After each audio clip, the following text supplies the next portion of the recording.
8 de la mañana en punto, 8 de la mañana en punto. Está con nosotros Renán Barrera, usted lo sabe, candidato a la gubernatura por el PAN, por el PRI y Nueva Alianza. Renán, bienvenido, buenos días. Gracias. ¿Cómo estás? Muy bien, Viridiana, Gastón, gracias a todos los que nos ven, nos escuchan a través de la señal de Telesur.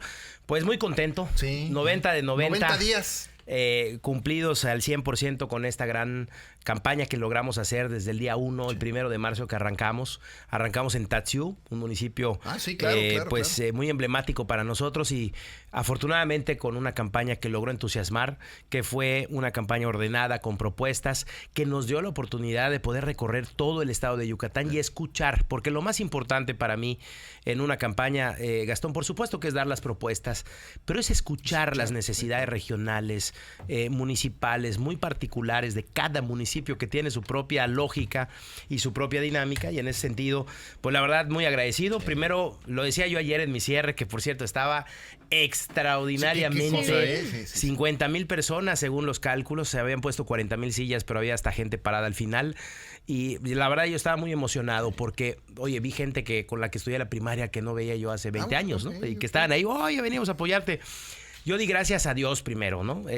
Porque pues en una campaña uno está expuesto a muchas cosas, te pueden pasar muchas cosas, y afortunadamente tuvimos una campaña muy disciplinada, muy ordenada, muy bien logísticamente diseñada. Y qué complejo es eso, ¿eh? Muy complejo. Y yo he hecho campaña los últimos 14 años, obviamente concentrado en la ciudad de Mérida, y es otro mundo hacer campaña estatal. Recorrimos 36,000 kilómetros en 90 días.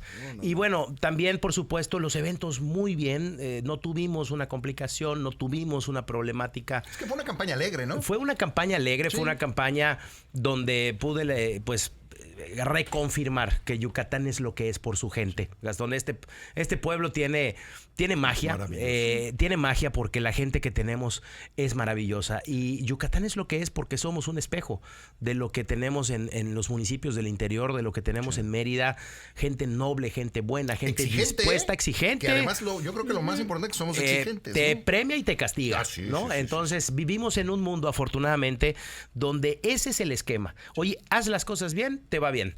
Haz las cosas mal, dedícate a otra cosa. Exacto. ¿No? Entonces, podrás ser mi amigo, pero si no haces las cosas bien, seguiremos siendo amigos, pero no. Y la sabiduría de la gente para poder emitir una opinión, verte con la mirada, desearte lo mejor o juzgarte por algo que no hayas hecho, ¿no? Entonces, yo me siento muy contento, muy satisfecho, muy agradecido, porque recorrimos todos los municipios del estado, porque estuvimos en los debates, porque estuvimos en las universidades, porque tuvimos la oportunidad de poder presentar propuestas muy, muy válidas, de poder tener infraestructura, de educación, de salud, de seguridad. Y bueno, pues la verdad feliz, porque tuvimos también a los mejores candidatos, en el caso de Cecilia, que será la próxima alcaldesa de Mérida, en el caso de Xóchitl, que nos acompañó el día de ayer, que conoce Yucatán perfectamente bien, y bueno, Mauricio Vila, que pues le faltó días de campaña, porque hizo 26, pero ya está muy enganchado en el modo, ¿no? Sí, la verdad es que también estaba muy emocionado ayer. En fin, la verdad es que fue una gran alegría, una fiesta lo que tuvimos el día de ayer. Sí. ¿Cómo te sientes de si próximamente sales beneficiado en la votación después de haber administrado Mérida, después de haber gobernado Mérida? Que la verdad la ciudad funciona bien. Nos han dejado estos años con una ciudad muy, muy funcional, muy bonita, etcétera. Pero hay otras partes de Yucatán que hay que meterle, como tú dices, acupuntura. Acupuntura, ¿no? Social. ¿Cómo te sientes con eso? Yo creo que es precisamente el reto y el desafío. ¿Qué es lo que yo tuve los últimos 9 años? Un entrenamiento con toda la intensidad de lo que significa tomar decisiones, resolver problemas todos los días. Sí, bueno. No hay mayor capacitación que pueda tener un funcionario público que sea el alcalde, porque es en donde tienes el tic-tac todos los días de que todo funcione como un relojito.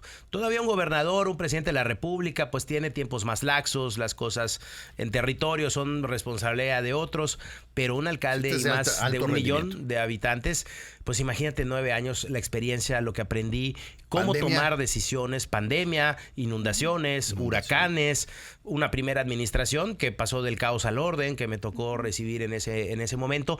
Entonces, traigo ya una formación información que me permite, y que es lo que más me entusiasma, poder entrar a los problemas del interior del Estado, a tomar decisiones desde el día 1 de lo que necesitamos hacer para resolver cosas que se pueden resolver muy rápidas y de manera muy sencilla, y otras que van a llevar un poco más de tiempo, pero que estoy seguro que van a ser decisiones que van a ser atinadas. El tema del campo, cómo apoyar a los campesinos, que eso tiene un tiempo, una temporalidad para que pueda verse los resultados, pero rehabilitar los 140 centros de salud, el poder lograr tener escuelas de tiempo completo, las estancias infantiles, más vaivén en el interior del estado, más YETRAM, que podamos tener también la posibilidad de hacer los centros de exposiciones de Izamal y de Valladolid para detonar el turismo, y muchas más propuestas que tenemos, pero traigo el bagaje, traigo el conocimiento, traigo todas las ganas de poder trabajar por este estado maravilloso que es Yucatán, y que estoy convencido que lo haremos. Oye, Renan, bueno, sabemos lo ocurrido con Joaquín Díaz Mena en la mañana. ¿Algún mensaje para bueno, lo primero, cuando me enteré de la noticia, es averiguar, tener un poco más de información. Afortunadamente ya hasta él mismo ha publicado que se encuentra bien de salud. Son cosas a las cuales estamos expuestos. Imagínate tú recorrer 36,000 kilómetros. Hay que cuidar mucho al equipo. Son jornadas muy largas, a veces hasta 18 horas de estar afuera. Y tenemos que también intercalar al equipo, es decir, a veces no te puede manejar la misma persona, a veces no todo el equipo tiene que estar todo el tiempo contigo. Entonces, bueno, yo le deseo lo mejor a ese equipo. Afortunadamente, por la información que tenemos, no pasó a más, pero bueno, desde luego que siempre se le manda el saludo solidario. ¿Descansaste? ¿En 90 días descansaste alguno? No, había días que tenía que escoger entre comer y dormir, literal. ¿En serio? Y siempre escogí comer. y mi abuelito tenía una frase que nunca se me va a olvidar, que decía: comer da sueño y dormir da hambre. Entonces estamos en un círculo del cual no podemos salir. Pero literal era eso, porque tienes trayectos en donde te puedes echar una pestañita en la carretera. De 40 minutos. De 40 minutos y 15 minutos antes. A mí me gusta estar muy enterado de todo lo que va a pasar al municipio a donde voy. Entonces, 15 minutos antes me estoy documentando, hablo con los candidatos por teléfono, platico con el equipo, veo cuál es la ficha técnica del municipio y cuáles son las propuestas que vamos a llevar. Pero no, la verdad es que no tuve un solo día que yo te pueda decir, pues mañana no quiero hacer nada, quiero dormir, ¿no? Yo creo que mañana ya tendré un poquito más de chance, porque hoy cerramos ya la cortina de una campaña que ha sido pues muy exitosa, y desde luego vendrán días de mucha organización para lo que significa todo este ejército electoral que tenemos desplegado en el estado, más de 3,000 personas que ya tenemos, con los cuidadores de casilla, con los representantes generales, con los observadores electorales, y también con el equipo jurídico. Entonces, yo vaticino una fiesta cívica, una fiesta democrática, con una altísima participación. Yo estoy convencido que vamos a superar el 74% que tuvimos en el 2018. Ojalá. Estoy convencido que a lo mejor eso va a hacer que toda la gente salga a votar, porque nunca había estado tan claro en una elección que hoy tenemos dos proyectos que son diametralmente opuestos, y qué bueno, porque son altamente contrastantes. Claro. La gente puede tener muy claro qué significa una opción, qué significa la otra opción, y yo lo he dicho con todo respeto y no metiéndome con las características personales de los candidatos. Sencillamente yo hago un diagnóstico de lo que la otra opción significa, que es un sello que va acompañado de sus gobiernos. Veíamos antes Zacatecas y Michoacán, hoy vemos Quintana Roo y vemos Campeche, donde el estilo de gobierno es que todo aquel que te critica o cualquiera que te quiere señalar algún error, lo ven como enemigo, lo ven como adversario, y eso no es democrático. Lo democrático es entender que hay gente que no piensa como tú y que es parte fundamental de la sociedad. Entonces, yo no quiero que eso llegue a Yucatán, yo no quiero que llegue la violencia, que llegue la inseguridad. Somos un estado de excepción. Hay retos, hay desafíos, hay errores, hay temas por mejorar, por supuesto que sí, en todo el mundo. Pero si algo tiene Yucatán, es paz social, es armonía, es seguridad, y eso es lo que tenemos que cuidar y defender. Y hacer una fiesta democrática significa pues que vayamos en familia a votar. Oye, lleva a tus tíos, a tus abuelitos, digamos, a los que tienen hijos, llévenlos también, porque eso aprendimos, Gastón, de nuestros padres y de nuestros abuelos. Este estado de Yucatán es lo que es por lo que ellos hicieron. Exacto. Entonces, estemos a la altura del reto y hagamos que también pueda trascender a las próximas generaciones el que los niños hoy, que por cierto fueron una gran sorpresa para mí, no había un municipio al que yo fuera que no hubiera una cartita de un niño, que no hubiera un dibujo. Los tengo ahí todos, que te ven con la mirada. Una niña de 11 años me decía antier: yo no puedo votar, pero ya le pedí a mis papás que voten por ti. Entonces, imagínate. Ya de la instrucción. Ya de la instrucción, como onda. nunca, Sí, Gastón, claro. porque además yo llevo 14 años en campañas y como nunca había yo visto esa señal que a mí me daba tanta emoción.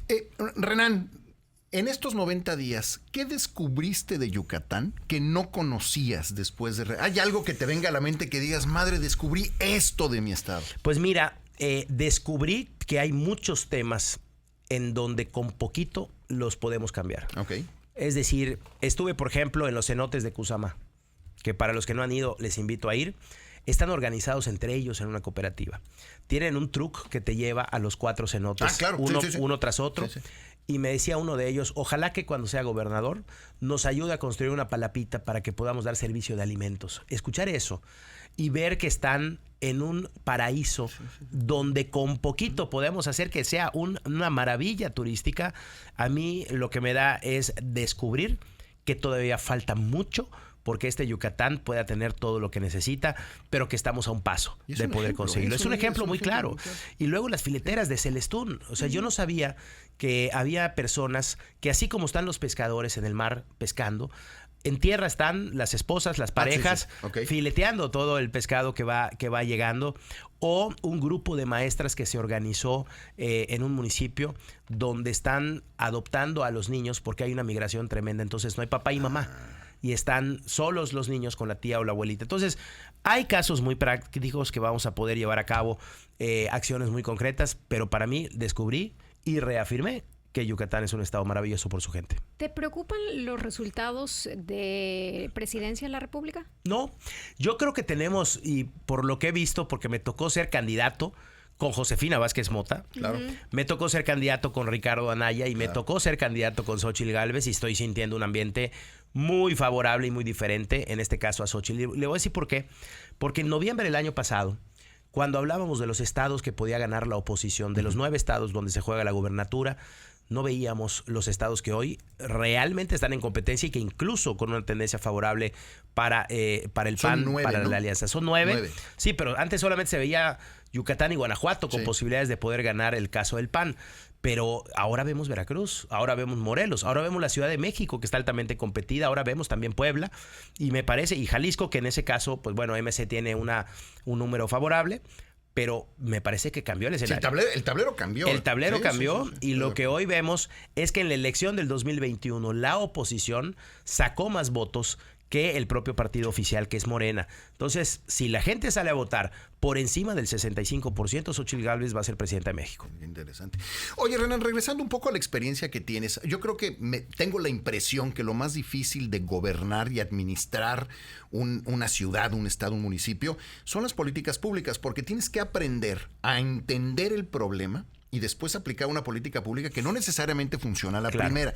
Y eso requiere de una habilidad muy especial, ¿no? Totalmente. Las políticas públicas es el secreto de una buena administración, quiero suponer. Totalmente, y ahí me voy a acompañar, Gastón. Yo creo que el gobierno del estado te permite por los tiempos tener una mejor planeación, pero acompañarte de expertos. Sí, Yo claro. voy a crear consejos consultivos, voy a invitar a gente de la UNAM, a gente de la UADY, a gente del CIMBESTAP, del CICI, para que podamos tomar decisiones documentadas, diagnosticadas, que nos permitan poder atender temas específicos. Obesidad infantil es un tema técnico, es un tema de poder tener políticas públicas donde hay especialistas en la materia que te dicen, oye, necesitamos que haya escuelas de tiempo completo para que haya la segunda comida que también esté garantizada por parte del Estado, qué tipo de alimentación se debe de llevar, cómo queremos que haya educación física, qué tipo de educación queremos tener en el Estado.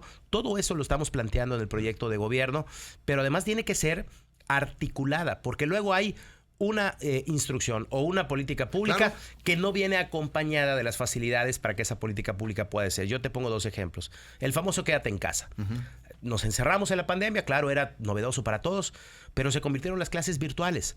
¿Y que todas las casas tienen computadora e internet? Pues no. Ahí se generó un segundo problema, que era cómo les das las herramientas a las personas para que puedan seguir su vida, tú como Estado o como gobierno. Ahí nosotros hicimos computadora en casa y fue un éxito.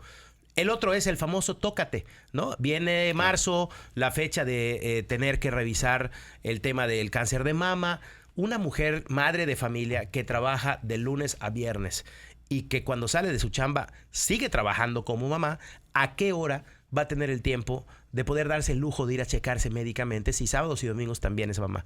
Entonces, ¿qué hicimos en el ayuntamiento? Por ejemplo, con las personas que trabajaban con nosotros, el día FEM. Ah, sí, claro. Tómate un día pagado, aparte de tus vacaciones, para que te vayas a hacer el chequeo médico. Es decir, el gobierno te está dando las facilidades para que tú puedas cumplir la política pública de cuidar tu salud. Entonces, la política pública tiene que tener coherencia y es como un Tetris, ¿no? Es como un Lego que necesitamos ir armando. Bueno, a ti te gustan mucho los dados, pero es eso. La política pública es entender que hay un todo y que cada acción tiene una reacción y hay beneficios o daños colaterales. Entonces, esto es el armado de un gobierno que tenga sentido y que pueda ser medible. Ahora que mencionas acciones y reacciones, ¿tuviste muchas adhesiones de otros partidos, sí, de militancias de otros lados que se unieron a tu... ¿Cuál es la reacción? Yo estoy feliz, primero porque pues uno planea una estrategia, ¿no? En una campaña, pero te das cuenta que a veces la estrategia de tu adversario te ayuda. Lo que pasó con la candidata del PRD, a la que respeto mucho, pero ya lo decía en el debate, ¿no? Esto es un circo de 3 pistas y ahora entendemos por qué lo decía. Cuando ella se va el domingo y la presentan como la gran adhesión, en ese momento se cohesionan los candidatos del PRD y deciden venir conmigo. Sí. ¿Qué hicieron? Me los mandaron. Porque hoy por hoy, ¿qué es lo que tiene valor en esa adhesión? La estructura electoral, los representantes de casilla, los defensores del voto del PRD y en este caso los candidatos a alcaldes y los candidatos a diputados que se sintieron traicionados por su candidata a gobernadora que tomó una decisión unilateral. Entonces pareciera que es una adhesión, pero yo agradezco porque me mandaron 35,000 votos que no estaba yo contemplando de manera automática. Claro. Luego tenemos la suma de pues las diputadas de Morena. Bueno, primero Rafael Echazarreta, que él renuncia porque acusó de fraudes en la elección interna presidencial y porque conoció muy bien todos los tejemanejes, ¿no? También que se dieron ahí en las diferentes dependencias federales. Luego Rubichel, que era una diputada de Ticul, pero además personas, en el caso de Rubichel y de Alejandra Novelo, coordinadora de la bancada de Morena. Llama la atención por lo que significan al interior de sus Por supuesto, partidos. Porque son fundadoras. Sí. Porque eran 6 personas las que empezaron el movimiento de Morena cuando nadie creía en López Obrador y ellas tocaron puertas, repartieron periódicos y el presidente de la República tiene comunicación directa con ellas. Claro. Es decir, para el presidente ese es su grupo fundador. ¿Qué es lo que sucedió? Y eso lo digo yo con todo respeto, que los hicieron a un lado. De repente a todos los que combatieron se convirtieron en candidatos y lo digo con todo respeto, ni son morenistas los candidatos ni son obradoristas, son oportunistas porque realmente lo que los cohesionó fue la ambición del poder y la mezquindad. Entonces eso tiene molestos, indignados y humillados a aquellos que legítimamente y genuinamente sí creyeron en el proyecto de Andrés Manuel y que hoy se sienten traicionados por gente que además pues no tiene escrúpulos, ¿no? Renan, si nos permites, tenemos, me parece, el video donde el PRD, sí, exacto, la secretaria del PRD hace los comentarios el día de ayer. Vamos a escuchar, por favor. Yo quisiera decir que quisiera que quede bien claro, los perredistas seguimos en el PRD, no nos adherimos a Acción Nacional, somos perredistas, nos adherimos a la campaña del candidato ganador, que sabemos que tiene el mejor proyecto y la preocupación de todos los perredistas en la situación que va a tener Yucatán. Queremos seguir conservando un estado donde prevalezca la seguridad y donde sigan avanzando porque queremos estar en un estado tranquilo. Es Teresita Borges, secretaria general del Eso fue PRD. una señal muy clara, la tuvimos ayer a esta reunión. Ahí nos acompañaban los candidatos a alcaldes, los candidatos a diputados. Muchos no estuvieron presentes porque tenían sus cierres también de campaña. Pero vuelvo a lo mismo, es decir, esto es lo que la gente castiga. Yo lo decía ayer y lo decía en maya para que lo entienda Xóchitl. El cochvirar es algo que castiga a la población. Sí. Porque ahí te das cuenta que más que ideales... Y más la yucateca, ¿eh? Y más que causas, lo que tienen son ambiciones personales. Es decir, utilizan, engañan y eso pues genera una frustración muy grande. Oye, entre los seguidores que válidamente te apoyaron y creyeron en ti. Entonces, bueno, yo les agradezco la adhesión a todos los candidatos del PRD. Ya es una instrucción nacional del presidente Jesús Zambrano, con el que tuve la oportunidad de platicar. Ayer platicamos con él acá, estuvo acá en el... Me habló por Pidiendo el teléfono. voto a través de cualquiera de los partidos. A mí me habló el domingo a las 11:30 de la noche diciéndome que ya iba a dar la instrucción de que toda la estructura del PRD apoyara mi campaña a gobernador, y por lo tanto pues nos venimos muy, muy fortalecidos. Y finalmente con Alejandra y con Rubichel, más otros candidatos, por cierto, tenemos candidatos de MC, tenemos candidatos... Es que fue de todos los partidos, de todos, prácticamente. porque ya cuando vas llegando, digamos, a la parte más angosta del embudo, que significan los últimos días de campaña, ya tienes un análisis y un comparativo. Oye, ¿cómo me trataron? ¿Qué dignidad me dieron como candidato? ¿Cuál fue el estilo de trabajar? Si ya los conocí en campaña y no me gustan, imagínatelos en el poder. Por eso yo me voy del otro lado, porque no puedo permitir que llegue gente que conozco, que sería muy dañina para el poder. Entonces, todo esto son decisiones personales que se van tomando y que afortunadamente vinieron a fortalecer mucho la campaña que hoy tenemos al gobierno del estado. Estoy contento y emocionado. Las encuestas nos dieron siempre números muy favorables, las serias, evidentemente. Sí, porque qué complejo para nosotros como por ciudadanos supuesto, entenderle. pero va a ser muy interesante, y a mí, yo les voy a pedir que me inviten, por supuesto, como gobernador electo, para que hagamos un análisis y un repaso de todas las fake news, de todas las encuestas que decían, porque a ver, parece que se nos olvida la historia. En 2021, Gastón, era yo candidato a presidente municipal. Del otro lado tenía yo a Jorge Carlos Ramírez Marín. Del otro lado, bueno, junto con Jorge Carlos Ramírez Marín, estaba Pablito Gamboa, que era candidato del Distrito 3. Y yo recuerdo una conferencia de prensa que ellos dos hicieron a las 9 de la noche, diciendo que ganaron la elección. Cuando ya estaban las actas, cuando ya estaba el PREP. ¿Y saben qué diferencia teníamos de triunfo? 19 puntos. No, bueno. O sea, no había un punto de diferencia o dos que pudiera generar confusión. ¿Cómo se atreven a decir que ganaron una elección cuando el PREP te está arrojando que perdiste por 19? Sí, claro. Entonces va a ser muy interesante que luego hagamos un repaso para que puedan ver aquellas que fueron criticadas, que nos daban a nosotros el triunfo, pues que son las que son certeras. Y yo creo que hay que llamar a cuentas en algún momento. Claro. Hay que buscar el mecanismo para poder llamar a cuentas a todas esas casas que inventan los números. Bueno, lo vamos a ver en la próxima semana. Vamos a saber quién es quién. Yo lo dije con mucha claridad. Las 4 casas encuestadoras que ponían arriba al candidato de Morena habían sido sancionadas por el Tribunal Electoral en la pasada elección del 21. ¿Por qué? Por tener diferencias de más de 20 puntos que fueron engañosas, que no registraron su metodología ante la autoridad electoral, que es un requisito por ley. Entonces, todas las que publican los medios serios de comunicación son encuestas que están registradas ante el INE y que tienen una patente para poder trabajar durante la campaña. Y es que hay que buscar la manera de legalmente decirles, oigan, saquen un certificado, saquen una licencia, no sé. Y esto pero ya, tenemos que controlarlo, por ¿no? supuesto, porque hoy vas a Tepito y te compras una encuesta. O sea, lo que estamos viendo es que cada elección hay empresas nuevas, con metodologías nuevas de medición, y todo el mundo se convierte en consultor y analista político, y una encuesta pues te cuesta 500,000 pesos levantarla de manera muy profesional, una buena y con una, digamos, exposición numérica de 1,200 entrevistas, que es el mínimo. Que su población encuestada fueron 100 personas. Claro. Aquí en la esquina. Es correcto, y con una dispersión que no te permite. Esto es un tema matemático. Ojalá que puedan invitar a un actuario, porque los actuarios te pueden sacar estadísticas muy certeras de lo que puede pasar. Nosotros en el equipo tenemos actuarios que nos van dando las tendencias, que nos dicen cómo nos fue después del debate, que por cierto, después del debate tuvimos un ascenso muy importante. Y bueno, después, desde luego, de esta campaña, se notan las diferencias de manera mucho más amplia, precisamente esta semana. Porque hay gente que está tomando su decisión esta semana. Y que hay gente que se está enterando que la elección es el domingo y se enteran el sábado. Sí. Y van a votar. ¿Y qué va a pasar? ¿Por quién votamos? Entonces va generando una percepción de hacia dónde debemos ir. Que por cierto, si usted nos está escuchando, por favor, le pedimos que se meta a ubicatucasilla.inegi.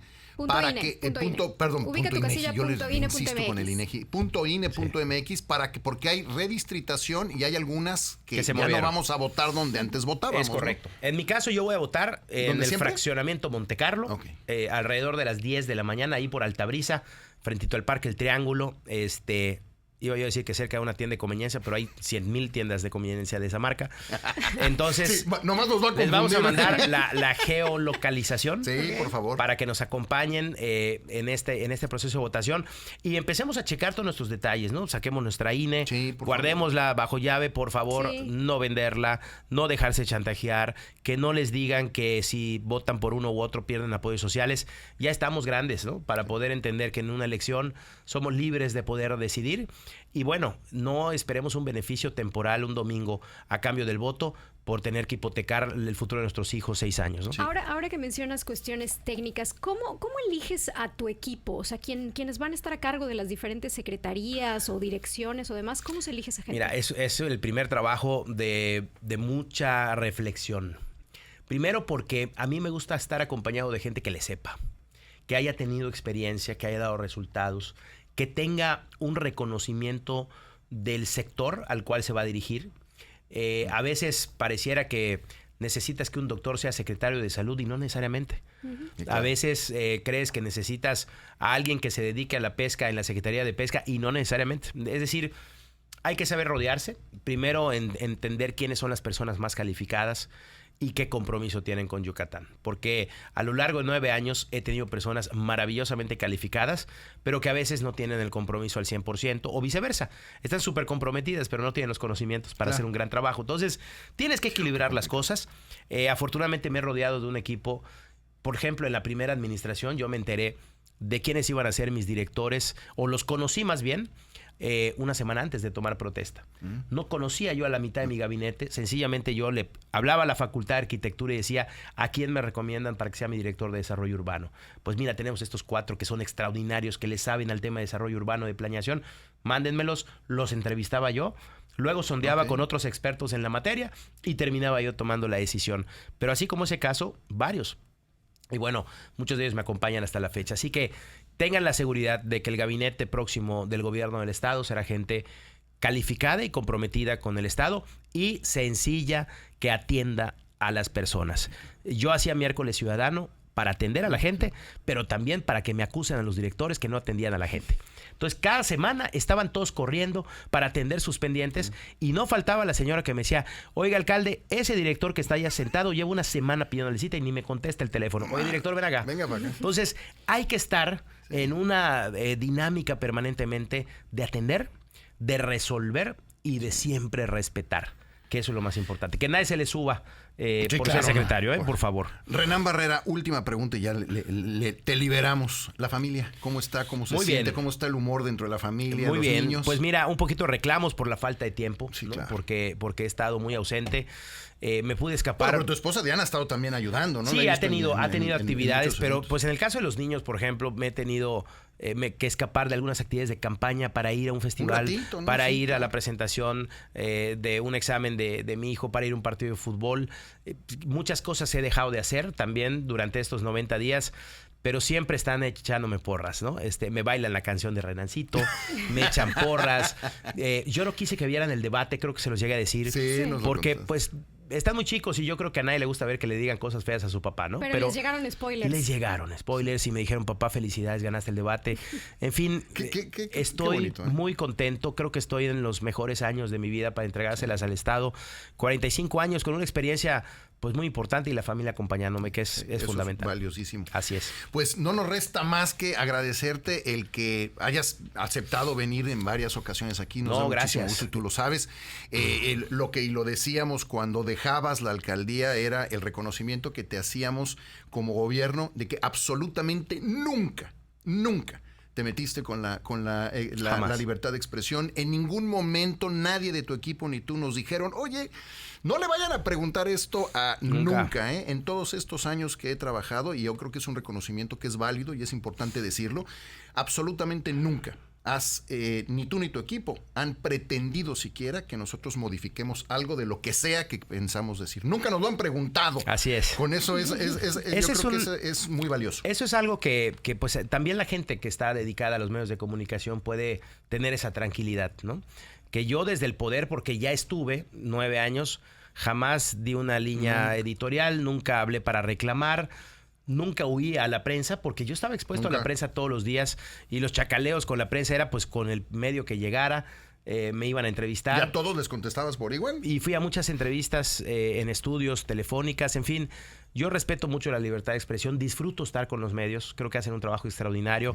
Y bueno, ahí estará mi trabajo como gobernador, estando cerca de los medios de comunicación, regresar aquí, agradecerle a Telesur por esta cobertura extraordinaria que tuvieron a lo largo de esta campaña profesional, siempre teniendo a expertos hablando de muchos temas que le permite a la gente tener información, tener mucha mejor comunicación con el público, y agradecerles de verdad a ustedes, y estoy convencido que estaremos de vuelta después de las elecciones. Estaremos en comunicación el domingo seguramente, en algún momento. Estaremos transmitiendo. Por cierto, le invitamos a que el sábado y el domingo nos acompañen. Vamos a tener el servicio completito hasta que sea necesario. Ya estamos comiendo todo lo que tengamos que comer ahorita, porque seguramente ni comer vamos a poder. Seguramente. Pero estaremos muy y ya estaremos en comunicación. Yo calculo que cuando la ley nos lo permita y tengamos datos certeros, estaremos en comunicación para darles nuestras posturas con respecto a la jornada electoral. Y agradecerles mucho el espacio. Nos quedan unas horas. Hoy me queda para cerrar Progreso a las 6 de la tarde. Ahí vamos a estar con toda la gente de Progreso. Y luego a las 8 de la noche Canacín, donde después de nuestro cierre de campaña nos vamos a echar un panucho, porque es la capital del panucho. Sí, claro. Y porque es una forma también simbólica de decir pues que vamos a ganar y que vamos a tener un gobierno panucho.